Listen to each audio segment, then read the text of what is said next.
88 शब्द प्रति मिनट शुरू। वसीर चंद बनाम हरियाणा राज्य के मामले में इस बात के पर्याप्त साक्ष्य थे कि नववधू द्वारा स्वयं को जलाकर आत्महत्या करने के पूर्व पति व उसके नातेदारों द्वारा नववधू, उसके माता पिता एवं भाई से बार बार दहेज की वस्तुओं एवं धन की मांग की जाती रही थी।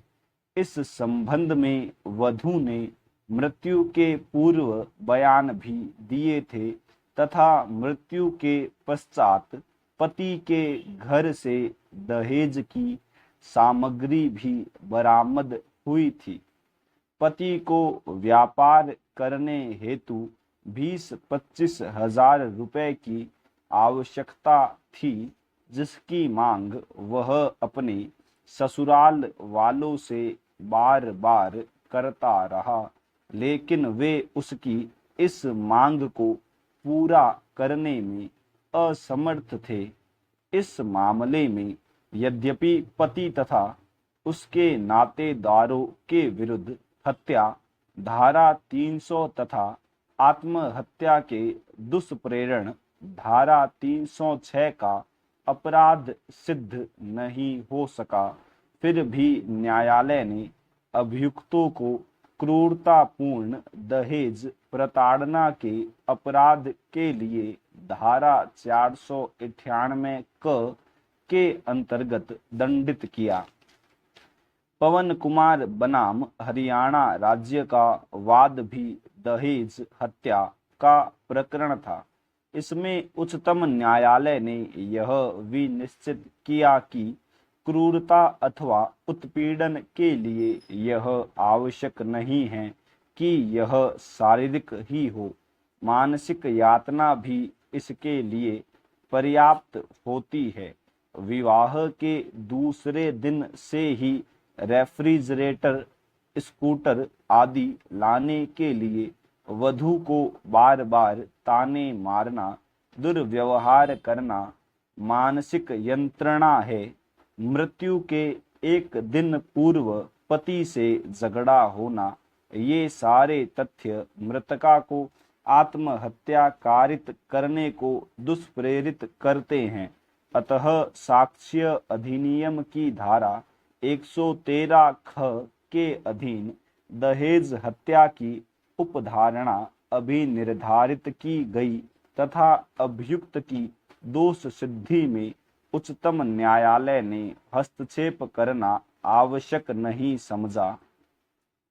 इंद्रराज मलिक बनाम श्रीमती सुनीता मलिक के वाद में पति के विरुद्ध आरोप था कि वह अपनी पत्नी को बार बार यह धमकी देता रहता था कि यदि उसने अपने माता पिता को संपत्ति बेचने के लिए विवश करके उसकी अनुचित मांगों को पूरा नहीं किया तो उसके पुत्र को उससे छीनकर अलग कर दिया जाएगा। इसे धारा 498 क के अंतर्गत पत्नी के प्रति क्रूरतापूर्ण व्यवहार माना गया और पति को इस अपराध के लिए सिद्ध दोष किया गया।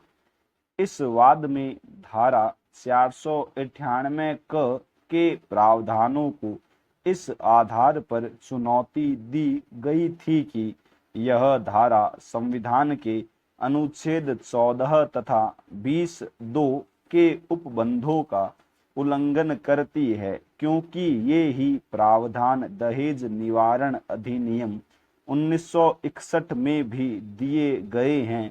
अतः यह धारा दोहरा संकट की स्थिति उत्पन्न करती है, जो अनुच्छेद 20(3) के अंतर्गत वर्जित है। परंतु दिल्ली उच्च न्यायालय ने इस तर्क को अस्वीकार करते हुए अभिकथन किया कि दंड संहिता की धारा 498 क तथा दहेज निवारण अधिनियम की धारा 4 में पर्याप्त अंतर है। दहेज निवारण अधिनियम की धारा 4 के अधीन दहेज की मांग करना मात्र अपराध है, जबकि धारा 498 क इस अपराध के गुरुतर रूप को दंडित करती है।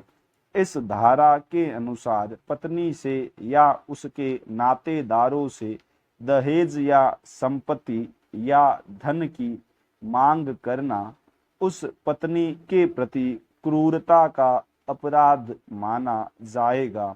अतः धारा 498 क के उपबंध दहेज निवारण अधिनियम 1961 की धारा 4 के उपबंधों की तुलना में अधिक व्यापक एवं दूरगामी प्रभाव रखते हैं।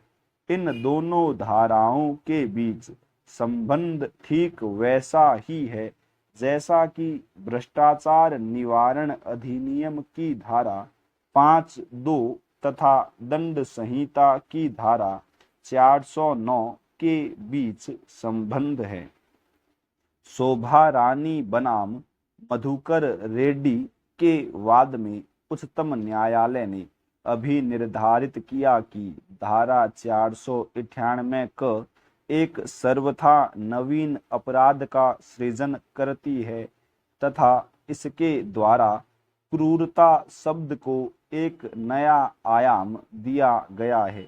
इस वाद में अभियुक्तों को दहेज प्रताड़ना के अपराध के लिए दंडित किया गया। बाबूराम बनाम मध्य प्रदेश राज्य के मामले में मृतका अपने घर में मरी हुई पाई गई थी, जहां वह अपने पति के साथ रहती थी। स्टॉप।